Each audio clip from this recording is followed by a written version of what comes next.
The moon was full. Regina had not seen the moon in 3 years. So when the king led her through a narrow gate into the private training yard, she stopped walking. She looked up. The sky stretched endlessly above her, dark and deep, scattered with stars.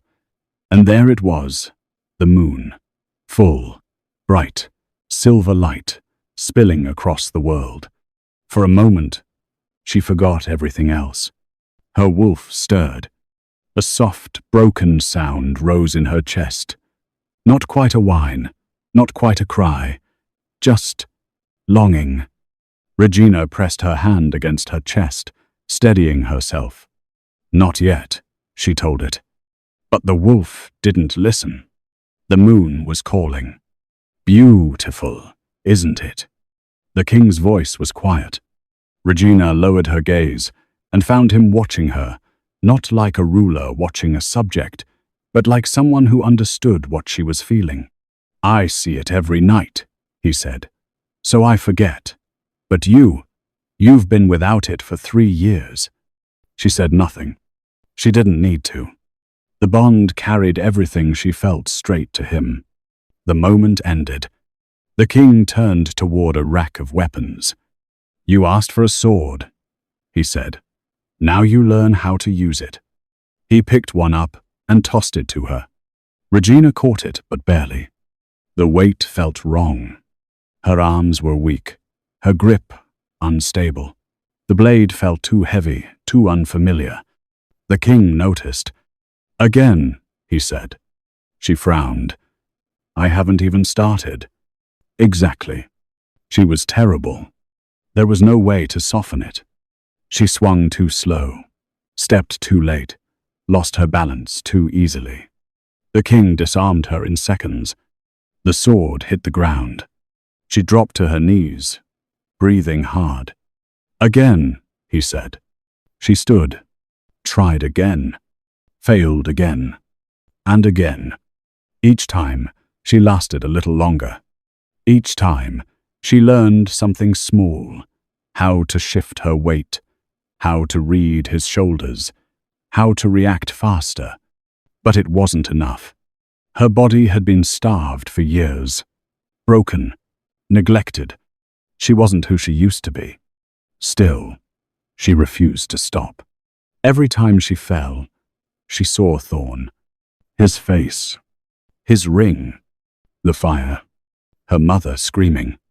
I am not nothing, she whispered under her breath. She picked up the sword again. This time, when the king moved, she changed tactics. She bit him.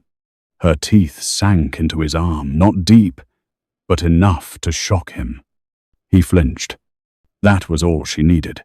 She dropped low, grabbed a handful of sand, and threw it straight into his eyes. He growled, blinded for a second. Regina moved fast. She grabbed his wrist, twisted, and struck hard enough to make him lose grip. His sword fell. Silence. The king blinked the sand from his eyes and saw her standing over him, breathing hard, chains raised, eyes burning with fierce, wild victory. He stared. Then he laughed. You bit me, he said, almost in disbelief. You threw sand in my face. He shook his head, smiling. You fight dirty. Regina lowered her hand slightly. I learned in the pit, she said. There are no rules there, only survival. His smile faded, but not in a bad way. Something changed in his expression. Respect. Again, he said. But this time, it wasn't a command. It was a challenge. They trained for hours, under the moon, in silence, broken only by steel, breath, and footsteps. Regina improved, slowly but clearly. Her body still struggled, but her instincts were sharp.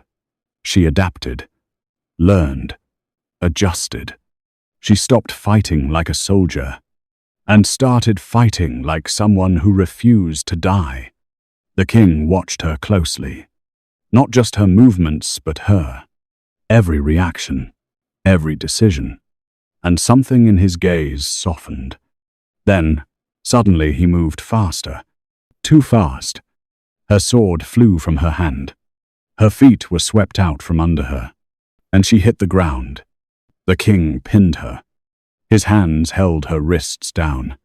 His body hovered over hers, both of them breathing hard. The bond surged. Strong, loud, alive. His voice dropped. "Your wolf," he said. "Why can't I feel her?" Regina froze. "I can sense her," he continued, "but it's faint, like she's buried." He looked straight into her eyes. "What did you do to her?" Silence. "Then I broke her," Regina whispered. The words hurt to say. "I had to," she continued. "If she felt everything, if she remembered, she would have gone mad." Her voice shook. "So I buried her, locked her away." She swallowed. "The same place I locked everything else." The king's expression changed. Pain. Real pain. "Let her out," he said. "I can't. Let me help." Before she could refuse, he leaned forward and pressed his forehead to hers. The bond exploded. Not force. Not control. Just a call. "Come out." Regina felt it. Her wolf heard it. And for the first time in 3 years, it pushed back. The walls cracked. Regina gasped. Her body arched. And then she let go. The wolf broke free. A howl tore from her throat, raw, powerful, filled with pain and freedom. The torches went out. The air shifted. The moonlight grew stronger. Her eyes glowed. Bright silver. The king stepped back, stunned, because his wolf bowed, not in fear, in recognition. She wasn't weak. She wasn't broken. She wasn't nothing. She was something ancient, something powerful. "What are you?" he whispered. Regina looked at him and smiled. "I am the daughter of Emberwood," she said. Her voice carried power now. "I am old blood." She stepped forward slightly. "And I am nobody's nothing." The moonlight seemed to bend toward her, drawn by some invisible force. And the king, the golden wolf, the alpha of alphas, was looking at her like she was the answer to every prayer he had never dared to speak. Far above, in a guarded chamber, Thorn watched everything through the window. Thorn's hands trembled. "She's not a stray," he whispered, his voice hollow with dawning horror. "She's an heir of the old blood, a prime alpha. If she mates the king, if she claims her place." He did not finish the thought. He did not need to. They were said to be the first wolves, the ones blessed directly by the moon goddess, their power unmatched by any modern alpha. Most believed they had died out centuries ago, diluted by generations of careful breeding and political marriages. But if one still lived, if the pit rat was truly of the old blood, then everything changed. She could not be allowed to live. She could not be allowed to mate the king. She could not be allowed to leave this castle alive. Thorn's frozen mud eyes hardened with cold, calculating resolve. He turned from the window and began to pace the confines of his chamber, his mind already spinning with plans and contingencies and desperate, murderous schemes. He stopped pacing. "I won't make the same mistake twice." And for the first time, he was afraid. The Blood Moon Ball was one of the oldest traditions in the kingdom. Once a year, under a red moon, the entire Lycan court gathered in the grand ballroom. It was a night of beauty and danger, a night where alliances were made and enemies quietly marked for death. Regina had never seen anything like it. She stood at the entrance, her hand resting lightly on the king's arm, and stared. The room was enormous. Crystal chandeliers lit the space in warm gold. Red and gold silk draped the walls. The marble floor shone like glass, reflecting everything above it. And the people, hundreds of them. Nobles dressed in jewels and silk, warriors in dark coats with swords at their sides, servants moving silently through the crowd. Everything looked perfect. But Regina saw the truth. This wasn't a celebration. It was a nest of vipers. She stepped inside anyway.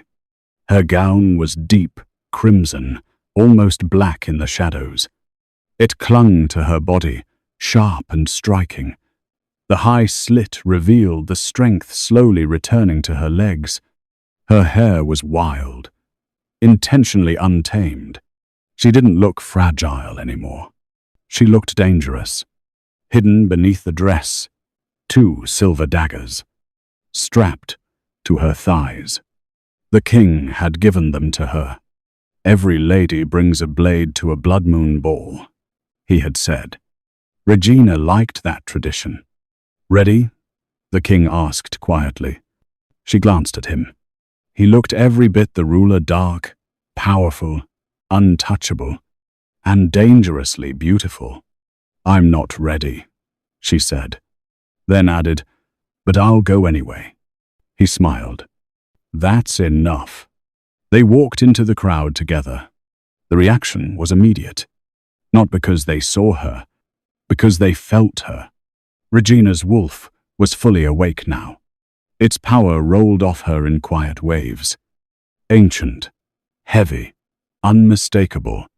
The whispers started. Goddess, preserve us. Is that her? The pit rat? Look at her eyes. They're glowing. What is she? The bond. Can you feel it? It's like standing next to a thunderstorm. She's nothing. She's nobody. Why does she feel like that?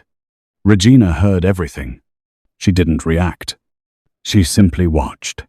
Memorized faces. Marked voices. Noted who feared her and who didn't. Fear was good. Fear meant they understood something was wrong. The king's hand rested on her back. Steady, possessive. A message to everyone. She stands with me. Regina's wolf purred with satisfaction. Mate, the creature whispered. Strong, proud, ours. Regina did not silence her this time. She let the feeling wash through her, the warmth of belonging, the security of being claimed. And speaking of Thorn, Lord Commander Thorn had been released from his confinement for the Blood Moon Ball.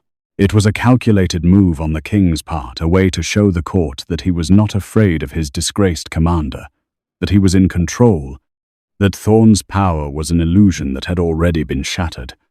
But it was also a trap. The king had made it clear to Regina before they entered the ballroom. He'll make a move tonight. He has to. The Blood Moon Ball is his last chance to reclaim his position before I formally strip his titles and execute him for treason. He'll try something public, something dramatic, something that forces my hand. Then she saw him. Thorn. He entered like nothing had changed.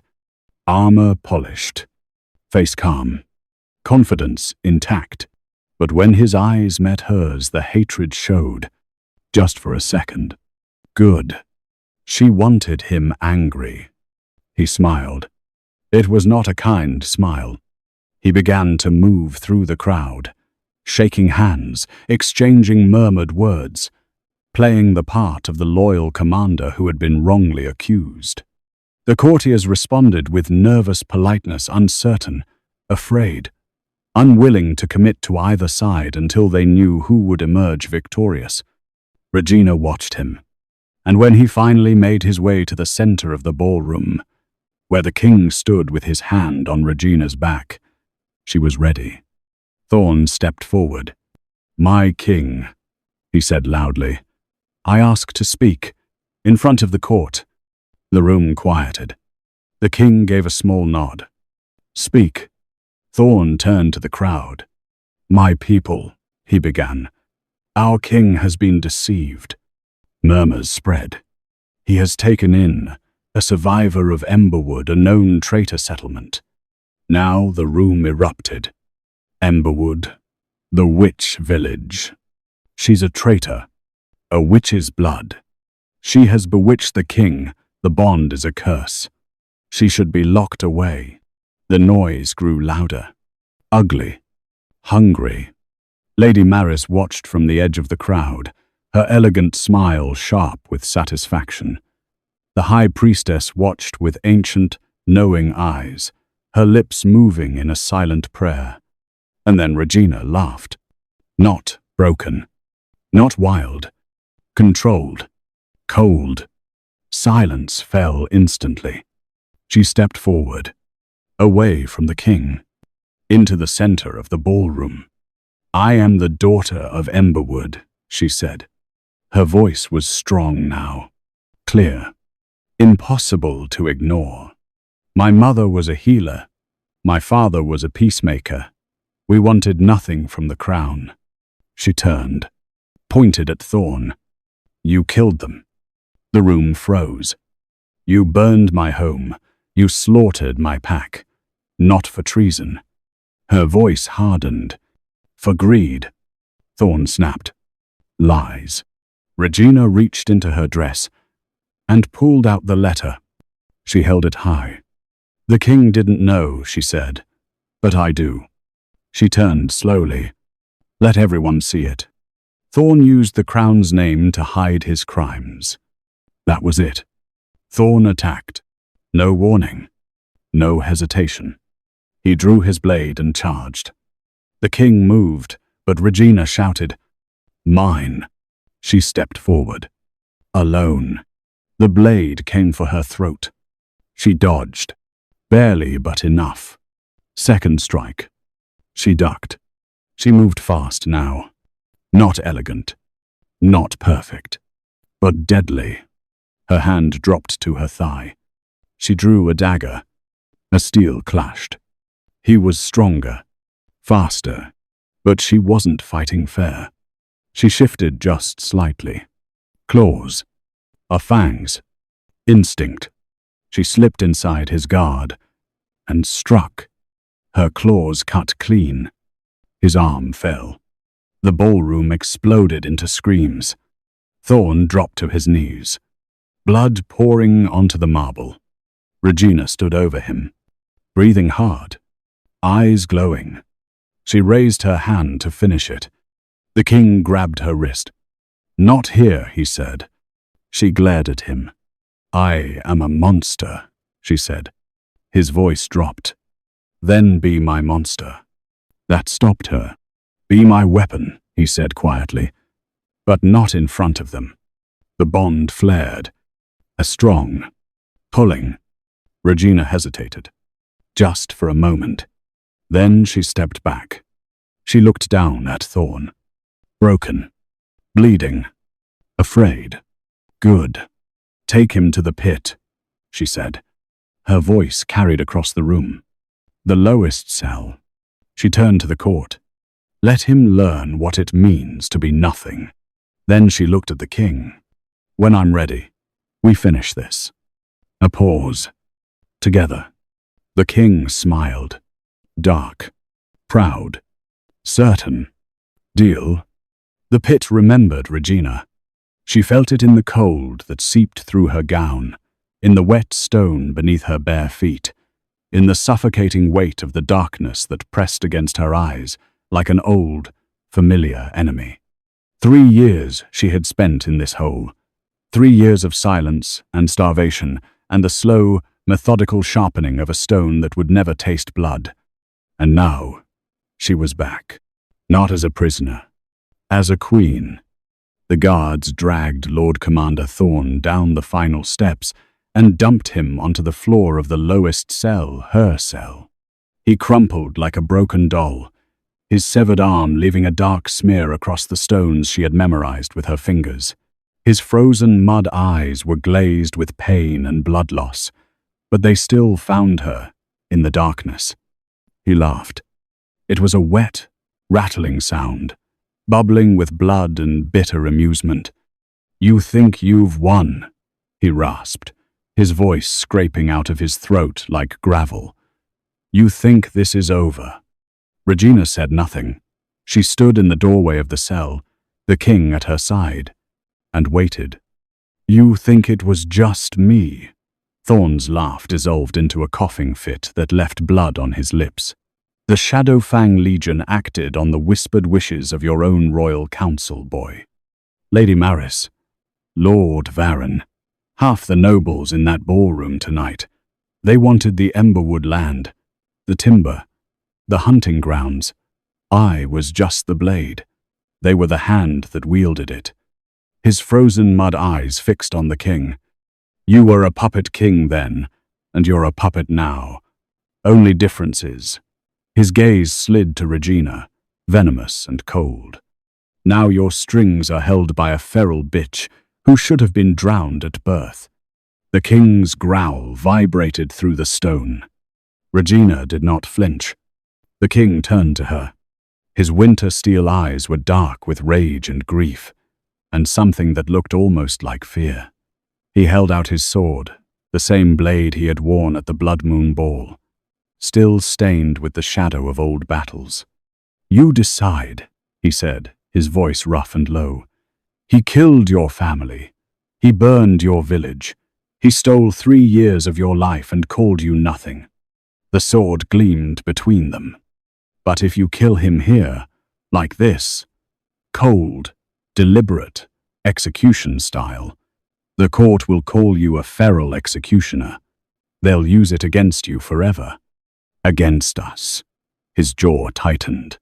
"If you let me do it, you remain my queen.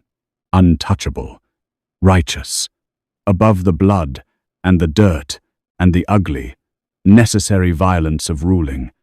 His eyes searched hers. "You wanted to decide if you bury me or wear my crown. Here is your first test." Regina took the sword. It was heavier than she expected. The weight of it, the weight of choice, settled into her hands like a living thing. Her wolf snarled, hungry for revenge. The bond hummed, desperate for peace. Thorn watched her from the floor, his frozen mud eyes glittering with dark amusement, already believing he knew what she would choose. "Kill him," her wolf howled. "Make him pay." "Let him live," the bond whispered. "Let him rot. Let him suffer. Death is too easy." Regina looked at Thorn. She looked at the king. She drove the sword down. The blade sank into the stone floor between Thorn's legs. He flinched, actually flinched. His frozen mud eyes went wide with shock, and something that looked almost like fear. Real fear. The kind he had never shown her before. Regina leaned down. Her lips brushed his ear. "I don't want your blood on my hands," she whispered, her voice soft and cold and utterly final. "It would stain the crown. And I find that I want the crown, Thorn. I want everything you tried to take from me. I want the power. I want the throne. I want the king who looks at me like I'm the answer to every prayer he never dared to speak." She pulled back just enough to meet his eyes. "But I don't want you to breathe my air, either. So here is my decree." She stood, leaving the sword quivering in the stone. "Lock him away. Seal the door. Let him rot down here, in the dark, like I did, for the rest of his life." Her voice rang through the cell, echoing off the wet stone walls. "He's nothing, and nothing belongs in the pit." Thorn's face twisted with rage and terror. You can't leave me down here." Regina turned her back on him. She walked out of the cell without looking back. She made it 3 steps into the corridor before the king caught her. His hand closed around her arm, not hard, not demanding, just there. A tether, an anchor, a reminder that she was no longer alone in the dark. "You chose mercy. His voice was rough with something she could not name. Regina turned to face him. His winter steel eyes were bright, almost luminous in the dim torchlight, and his expression was stripped of every mask he had ever worn. No king, no alpha, just a man, looking at a woman and seeing her for exactly what she was. "I chose myself," Regina corrected, her voice soft but certain. "For the first time in 3 years, I chose what I wanted. Not what the pit demanded, not what my wolf demanded, not what vengeance demanded." She met his eyes. "I wanted to see what the world looks like from a throne, and I wanted to see it with you." The king stared at her, and then she kissed him. It was not gentle. It was not tender. It was acclaimed, a promise of war and passion and everything that was yet to come.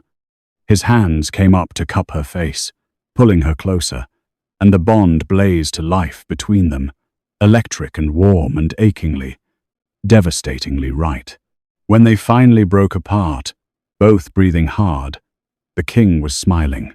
It was not the cold, calculated smile of a ruler. It was something else, something feral and proud, and utterly hers.